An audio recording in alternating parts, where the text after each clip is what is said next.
سوال یہ ہے کہ شریعت میں قربانی کرنے کے لیے کیا آداب اور شرائط ہیں اور کہاں پہ قربانی کی جا سکتی ہے؟ اسلامی شریعت کے مطابق ایسی جگہوں پہ قربانی کرنا جائز نہیں ہے جہاں پر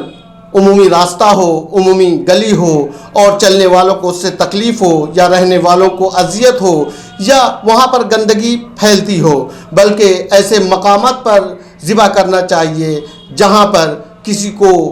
اس کے عقیدے کی وجہ سے یا وہاں رہنے کی وجہ سے یا چلنے کی وجہ سے تکلیف نہ ہو،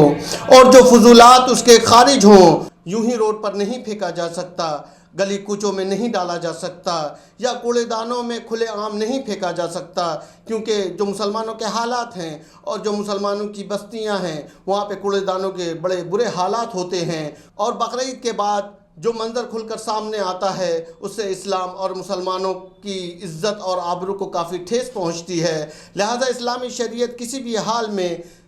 قربانی کے جانور کے فضولات کو یوں ہی پھینکنے کا حکم نہیں دیتی کہ جس سے بدبو آئے، بلکہ حکم دیتی ہے کہ اسے زمین میں اس طرح سے گاڑ دیا جائے کہ اس کی بدبو باہر نہ آنے پائے، یہاں تک کہ اسے کوئی جانور بھی نکال نہ سکے جس سے گندگی ہو۔ لہذا ہم مسلمانوں کا فریضہ یہ ہے کہ اگر ہم سنت پر عمل کرنا چاہتے ہیں اور خدا کی راہ میں قربانی کرنے کے ذریعے سے خدا کی خوشنودی کو حاصل کرنا چاہتے ہیں تو ہمیں اس بات کا خیال رکھنا چاہیے کہ اس سنت کی آڑ میں کہیں ہم سے کوئی ایسا کام نہ ہو جائے کہ جس سے خلق خدا کو تکلیف ہو اور خداوند عالم مغفرت کے بدلے ہمارے نامہ اعمال میں دوسروں کو آزار و اذیت پہنچانے کا گناہ لکھ دے۔ لہذا ہمارے لیے ضروری ہے کہ ہم جس ماحول میں رہ رہے ہیں اس ماحول میں صاف صفائی کا پورا خیال رکھیں، اس ماحول میں دوسروں کے حقوق کی رعایت کریں اور ان کی دلجوئی کریں، اور بقرعید پر ایسے کام ہرگز نہ کریں کہ جس سے